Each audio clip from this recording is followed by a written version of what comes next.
Natapos tayo sa nakaraang video na kung saan ay kinakaharap ng dalawang malalakas na babae ang mga pag-atake ng ating bida gamit ang mga espada na gawa sa yelo sa pamamagitan ng Chi Sword Control.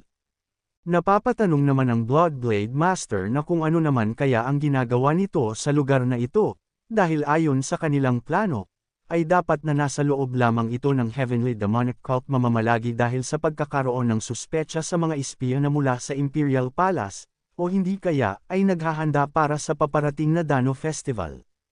Dagdag nito na kailangan niyang masabihan ang kanyang pinuno patungkol sa kinahinatnan ng kanilang ginagawang misyon dito, ngunit wala naman siyang magawa sa oras na ito. Nang bigla naman siyang napahinto, at nang napalingon siya sa kanyang harapan ay bigla naman itong nenas, dahil sa naitutululak siya ng mga atake ng ating bida patungo sa katubigan na mayroong nagbabagang malaking bato sa gitna. Sabi nito na hindi niya magawang mapatigil ang flame chi na tumatama sa kanyang likudan, dahil sa wala siyang ibang pagpipilian kung hindi ang sanggahin ang lahat ng atakeng paparating sa kanya. Nang bigla naman itong napalingon sa kinaroroonan ng Last Guardian at napansin din ito na maging siya ay nahihirapan din sa ating bida, at sa ganitong sitwasyon ay mauuna pa silang mapatamba bago pa maubusan si Yuun ng inner energy, ngunit sabi nito na hindi ito mangyayari kung sakaling hindi siya mabigo na makuha ang kayamanan, at tingin nito na ang Kirin Blood ay nandoon sa nagbabagang bato. Pero hindi nito alam kung eepekto nga ba ito kaagad, ngunit ang dugo ng isang mythical creature ay maaring palakasin ang kanyang chi. Kaya naman ay sinabi nito na susugal siya para sa isang pagkakataon na mayroon siya. Kaya naman ay agad itong sumugod gamit ang kanyang itinatagong teknik at ito ay ang Supreme Saber Divine Martial Arts, 7th Technique, Fight of 8 A Mortal Sword. Matapos ay sabi nito na magkakaroon siya ng pagkakataon dahil sa kanyang atake, kaya naman ay napangiti ito at sinasabi na ito na ang kanyang pagkakataon, at agad na din itong nagmadali na magpunta sa nagbabagang bato upang makuha ang Kirin Blood, ngunit sinalubong naman siya ng ating bida upang magsanhi ng pagkakaputol ng isa niyang braso. Sa nangyari ay napasigaw naman ito ng malakas, sabi ni Yuun dito na hindi niya hahayaan ang ganitong crossing pakulo niya. Kaya naman ay sa isip nito ay mas mapanganib pa ito kaysa sa kanyang inaakala, at mukhang nalagpasan na nito ang limitasyon bilang isang tao, ngunit kailangan niyang tapusin ang isang ito para sa hanggarin ng kanilang sect. Totoong isa itong makapangyarihang halimaw, ngunit alam niya na mayroon pa din itong kahinaan, at aatakihin niya ito kapag ito ay maging abala na. Nang bigla naman na pinutol pa ni Yuun ang isa pa nitong natitirang braso, matapos ay sinabihan siya ni Yuun na kung hindi ba nito narinig ang sinabi niya kanina lamang. Dahil dito ay sinigawan naman siya ng Bloodblade Master na siya na nagawang makaabot sa Mystic Realm, na isang matatawag na rurok ng martial arts, ngunit mukhang natatakot ito sa isang babae na putol ang kanang kamay. Sinagot naman siya ng ating bida na kung siya ba ang tipo ng tao na gagamitin ang pagiging babae upang makalamang. At sa isang kagaya niya na isang leader ng Supreme Saber of 6 Martial Arts ay talagang nadidismaya siya. Sa nangyari ay napasigaw naman ito na kung anong lakas ng loob nito na insultuhan siya, kaya naman ay agad nitong sinugod si Yuun upang kagatin. Ngunit sa isang kumpas lamang ng kamay ni Yuun, ay agad naman na tumama ang mga espadang gawa sa yelo sa katawan ng Bloodblade Master at nagawang mahulog sa katubigan. Habang nakikita naman na nahuhulog ito ng ating bida, ay napasabi na lang siya dito na hindi na niya magagawang makaligtas pa dahil sa nakatanggap siya ng mga kritikal na pinsala bago mahulog sa tubig, ngunit nagtataka naman siya dahil sa kumukulo ito ngunit wala namang evaporation ang nangyayari dito.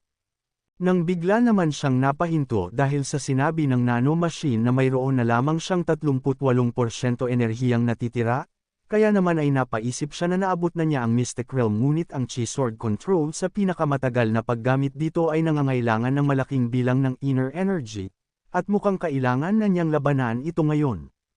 Sa nakikita nito ay mas nakakayanan nitong masangga ang mga atake niya kumpara sa Supreme Saber of 6 Martial Arts Sect Blade Master. Nang bigla naman na tinamaan ito sa kanyang tagiliran, sa nangyari ay napasigaw naman siya. Kaya naman ay sinabi ni Yuun na mukhang ang natanggap nito sa kanyang tagiliran ay sigurado siya na isang malalim na pinsala. Ngunit nang may napansin naman siya, hindi man ito kagaya ng nanomachine ngunit ang sugat nito ay mabilis din na gumagaling, kaya naman ay napasabi na lang siya na mukhang ito ang dahilan kung bakit nakakatagal pa din ito hanggang sa ngayon, at ito ay kagaya sa kanyang nakalaban na Second Supreme Guardian. Ngunit sabi ni Yuwon na kahit ano pa man ay kailangan na niyang tapusin ito ngayon, nang bigla naman itong natigilan, dahil sa ang kanyang tagasunod na si Haeobong ay bihag ng High Blade Master.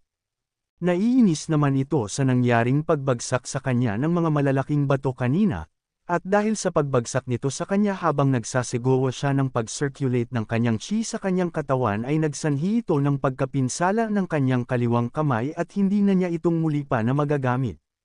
Sa isip naman ni Haeobong na agad siyang bumaba dito dahil sa nakita niyang malaking butas, ngunit hindi niya inaasahan na makakatagpo niya agad ito sa mismong pagbaba niya. Nang bigla naman siyang sinaksak nito sa kanyang balikat habang sinasabihan na manahimik. Sabi nito na ang sunod niyang hihiwain ay ang lalamunan nito kung may nais itong subukang gawin, matapos ay tinanong naman niya si Haeobong na kung ano ang relasyon nito sa ating bida. Ngunit sumagot naman dito si Haeobong na kung ang akala niya ay ang nais nito ay ang tumahimik siya, nagalit naman ito sa isinagot ni Haeobong sa kanyang pagpipilosopo, nang bigla naman itong natigilan dahil sa bigla silang hinayla ni Yuwon papalapit sa kanya. Sa nangyari ay pilit naman niyang nilalabanan ang malakas na puwersa na humahatak sa kanilang dalawa, sa isip nito na masyadong mabilis ang isang ito at muntik na siyang makuha nito. Matapos ay sinabi ni Yuwon sa kanya na bitawan niya si Haeobong. Ngunit nagmatigas naman ito sa gustong mangyari ng ating bida, sabi nito na papaslangan niya ang bihag nito kung magtatangka itong gumawa ng kahit isang paghakbang sa kung saan ito nakatayo. Dahil sa sinabi niyang ito ay nagpalabas naman ng malakas na killing intent ito sa kanya, agad naman na naramdaman ito ng High Blade Master, at mukhang ang isang ito ay walang balak na sumuko. Kaya naman ay sinabi nito sa ating bida na kung nais niyang mapakawalan ito ay ibigay niya dito ang Kirin Blood. At papakawalan niya ito kung manggangako ang ating bida na hahayaan niya din ito na makaalis sa lugar na ito. Sa isip naman ni Haeobong na mukhang sinusubukan nitong makipagkasundo sa kanilang Demon Lord, ngunit sinagot naman siya ni Yuwon na bibigyan siya nito ng kontrang alok, na kung hahayaan niyang pakawalan nito si Haeobong ngayon din ay hahayaan niyang paslangin siya ng ating bida nang hindi na ito makakaramdam pa ng kahit na anong sakit, ngunit kung hindi siya papayag, ay mamamatay siya sa labis na sakit at hihilingin na hindi na lamang siya naipanganak sa mundong ito. Sa isip naman ng High Blade Master na kung ang ibig bang sabihin niya ay kahit ano ang piliin niya ay mapapaslang pa din siya, at ano naman kaya ang mayroon sa baliw na ito, kaya naman ay sinabi nito sa ating bida na kung wala ba itong pakialam kahit na mapaslang ang kanyang kasamahan, nang bigla naman siyang siniko ni Haeobong. Dahil sa ginawang ito ni Haeobong, ay mabilis nitong hiniwa ang lalamunan nito. Sa nangyari ay mabilis naman na bumagsak ito sa sahig, ngunit dahil sa ginawa niyang ito ay labis na nakaramdam ng galit si Yuwon at napasigaw. Kung umabot ka na sa parte ng video na ito ay maari lamang na i-click ang like at super thanks sa baba bilang pagsuporta. Maraming salamat. Sa nangyari naman ay bigla naman na nagsisi ang High Blade Master dahil sa biglaan niyang inatake at nahiwa ang lalamunan nito, kaya naman ay agad siyang pinuntahan ni Yuwon, at tinanggalan ng isa nitong braso. Pilit naman nitong tinitiis ang matinding sakit gamit ang kanyang chi, sabi naman ni Yuwon sa kanya na ito palang ang simula ng mapait niyang sasapitan sa kanya dahil hindi niya ito hawayan na magkaroon ng mabilis na kamatayan. Kaya naman ay inumpisahan na itong atakihin ng ating bida, sa nangyayari naman ay napapasabi na ito sa ating bida na huminto na siya, ngunit nagpatuloy pa si Yuwon sa pag-atake sa buo nitong katawan at hindi pinapakinggan ang pagmamakaawa nito. Dahil dito ay napapasigaw na siya sa matinding sakit na nararamdaman niya, at mukhang ang demonyong ito ay sinasadya na hindi patamaan ang mga vital points niya, matapos ay agad naman siyang hinawakan sa ulo ni Yuwon. Sabi nito sa High Blade Master na sinabi na nito na pagsisisihan niya ang gagawin niyang iyon, nang bigla naman itong natigilan dahil sa sinabi ng nanomachine na mayroon na lamang itong 15% ng natitirang inner energy, at hindi na nito pa magagawang magamit ang Chi Sword Control. Bigla naman na nagtaka ang Last Guardian dahil sa biglaan na lamang na nawala ang mga yelong espada na kanyang kinakalaban, kaya naman ay napasabi siya na ito na ang kanyang pagkakataon, at mabilis itong sumugod sa kinaroroonan ng ating bida. Napalingon naman si Yuwon dito habang papasugod ito sa kanya, sabi nito na nais pa sana niyang pahirapan pa ito ngunit mukhang wala na siyang iba pang mapagpipilian. Kaya naman ay agad nitong ibinaba ang kanyang White Dragon Blade, at kinuha ang High Blade Master. Matapos ay agad naman niyang inalis ang ulo nito sa kanyang katawan gamit ang kanyang kamay. Nang matapos ay inihagis naman niya ito, at mabilis na dinampot ang kanyang White Dragon Blade. Ngunit nang aatakihin na niya ang Last Guardian, ay bigla naman itong nagulat at napatigil, dahil sa biglaan naman itong lumuhad sa kanyang harapan. Matapos ay masaya nitong sinabi sa ating bida na kung bakit labis siyang natagalan na mahanap siya. Matapos ay bigla naman itong iniuntog ng malakas ang kanyang noo sa sahig at sinabi na siya bilang mababang miyembro ng Demonic Cult ay masayang binabati ang Heavens of Heavenly Demonic Cult at ang Demon Lord. Sa nangyari ay tinanong naman niya ito na kung bakit ang isang expert martial artist ng Imperial Palace Guardian Hall ay tinatawag ang kanyang sarili bilang isang miyembro ng Demonic Cult, at ano ang nais niyang mangyari ngayon dito. Sabi naman ng Last Guardian na nauunawaan niya na ang sitwasyon na ito ay talagang mahirap na paniwalaan at pinagdududahan niya ito. Dagdag pa niya na gustong-gusto niyang maipaliwanag ang lahat sa kanya, ngunit mukhang may mas kailangan pa silang dapat na gawin sa lugar na ito. Sa isip naman ni Yuun na tama siya dahil sa kailangan pa niyang masuri si Heobong, dahil sa nararamdaman pa din ito ang kanya chi ngunit mahina na ito at mukhang huli na ang lahat, kaya naman ay binalaan siya ng ating bida na huwag susubukan na gumawa ng kahit na ano, at agad na din itong nagtungo sa kinaroroonan ni Heobong. Nang makapunta siya dito ay agad naman niyang pinipilit na magising ito, na pinilit naman ito na damilat. Ngunit matapos nitong ipakita sa ating bida ang saya dahil sa pag-aalala na ipinakita sa kanya ni Yuun, ay bigla na lang itong napapikit at napaluha sa saya sa huling pagkakataon. Sa nangyari ay napasigaw naman dito ang ating bida at napasabi na hindi niya hahayaan na mamatay ito, at sinabi na kumapit lamang ito at gagawa siya ng paraan.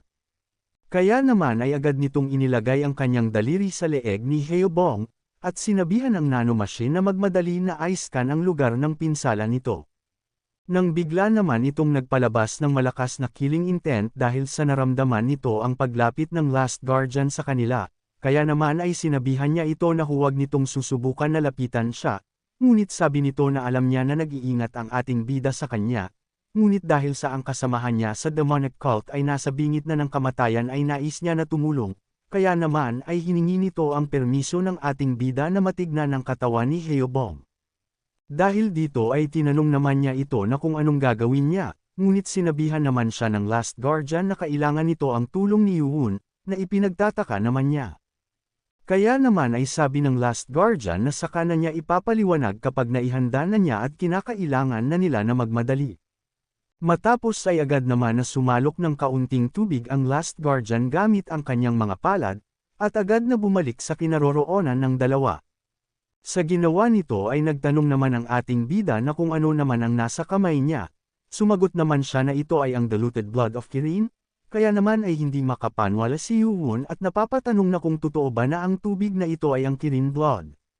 Sabi nito na ang Kirin's pure blood ay hindi basta lamang na mahahawakan gamit ang mga kamay lamang dahil sa kung gaano katindi ang flame chi nito. Ang founding emperor ng Great Ming Empire ay nagawang mamaster ang Art of 10 Millennia Frost upang magawang mapakalma ito, at ngayon ay ito ang naging resulta nun. Nagtanong naman si Yuun na kung ano naman ang gagawin niya sa bagay na hawak niya. Sabi nito na kahit ito ay diluted ay labis naman itong mabisa sa pagpapagaling ng pinsala, ngunit ang flame chi ay labis na malakas, at ang mga lalaki ay mahihirapan na makayanan ito. Dagdag pa nito na nakita niya na kaya nitong magmanipula ng cold chi na nalalapit sa extreme yin, kaya naman ay tinanong niya ang ating bida na kung maari ba niyang lagyan ng kagaya nun ang diluted Kirin blood na nasa kamay niya. Nagtanong naman si Yuun na kung ang ibig bang sabihin nito na ang hawak niya ay magiging mapanganib para kay Heobong. Sinang-ayunan naman ito ng Last Guardian at kung ito ay makukonsumo lamang ng madami, ngunit kahit kakaunti lamang ang nasa kanyang kamay at kung lalagyan ito ng cold chi ay malaki ang posibilidad na may salba nito ang buhay ni Heobong. Sa isip naman ni Yuun na mukhang ang tunog nito sa kanya ay hindi pa nagagawa ng babae ang ganito. Ngunit wala naman siyang iba pang mapagpipilian pa sa ngayon, kaya naman ay sinunod na lamang nito ang nais na ipagawa sa kanya ng Last Guardian. Sa nangyari ay natuwa naman ito dahil sa ang kanyang naiisip ay gumana, kaya naman ay sabi nito na kailangan niyang mapainom ito sa kanya. Sa nangyari ay inilagay niya ang lahat ng ito sa kanyang bibig, at isinalin sa bibig ng ating napakaswerteng si Heobong.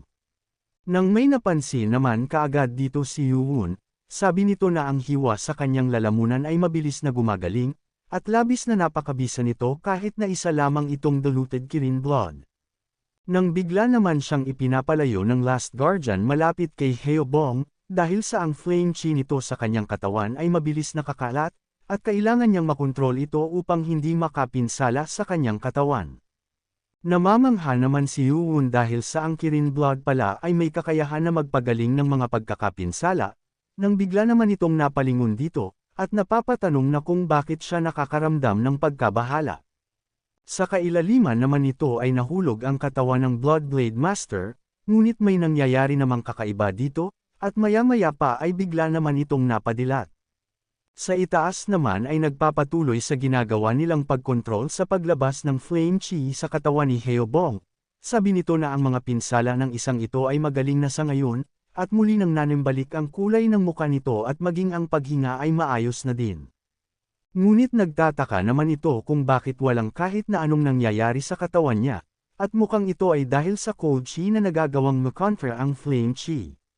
Dahil kapag kinonsumo ang Kirin blood ay kadalasan na nakakaranas ang mga ito ng labis na pagwawala ng flame chi sa kanilang katawan, kahit na ang mga babae ay nawawala ang kanilang pandama sa sakit at kahit pa ang kanilang mga buhay.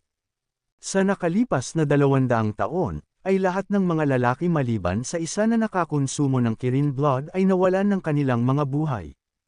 Kaya naman ay napapatanong siya na kung bakit ang isang ito ay hindi man lamang nakakaranas ng kahit na ano. Higit pa doon ay ang katawan ng kung sino ay babaguhin ang kanyang pangangatawan kapag nakonsumo ito, ngunit kahit na ang mga red scale ay hindi nito nakikitang lumalabas sa kanya, na makikita bilang simptomas sa magaganap na pagbabagong anyo ng katawan nito. Nang bigla naman itong nagtaka dahil sa nararamdaman niya, ang inner core nito ay hindi naman ganon kalaki ngunit nakakaramdam siya ng kakaibang enerhiya na kahalintulad ng sa Demon Lord. At mukhang nakakuha din ng dugo ng mythical creature dati ang kanilang Demon Lord, at kung ganon ay ito ang dahilan kung bakit napigilan ang pagsabog ng flame chi, at maganda ito. Nang bigla naman itong natigilan, dahil sa ang kanyang innate energy na nakalagay sa kanyang inner energy core ay hindi na magawang makalabas na parang nakulong na. Nagtanong naman ang ating bida kung may problema ba dahil sa napapansin niya ang Last Guardian na mukhang may maling nagaganap. Nang bigla naman na may lumabas sa tubig at nagtungo sa itaas ni Yuwon, at mula dito ay naghanda naman ng mabilis na pag-atake sa ating bida ang Bloodblade Master, ngunit nang tumama ito, ay matagumpay naman na nakaiwas dito si Yuwon. Matapos ay sa isip ng ating bida na hindi niya nais na maniwala sa kanyang nakikita, ngunit ang isang ito ay mukhang biglang nagbalik sa pagkakabuhay, at maging ang kanyang mga braso ay bumalik din sa dati. Matapos ay tuwang-tuwa naman itong inaasar ang ating bida na kung ito ba ang tinatawag na blessing in disguise, at dahil dito ay sisiguraduhin niya na pagbabayaran nilang lahat ang pagmamaliit at pagtalo sa kanya ng ganun lamang kadali. Kaya naman kung gusto mo na masubaybayan ang ating kwento ay i-open mo lang ang notification bell pagkatapos mo na mag-subscribe.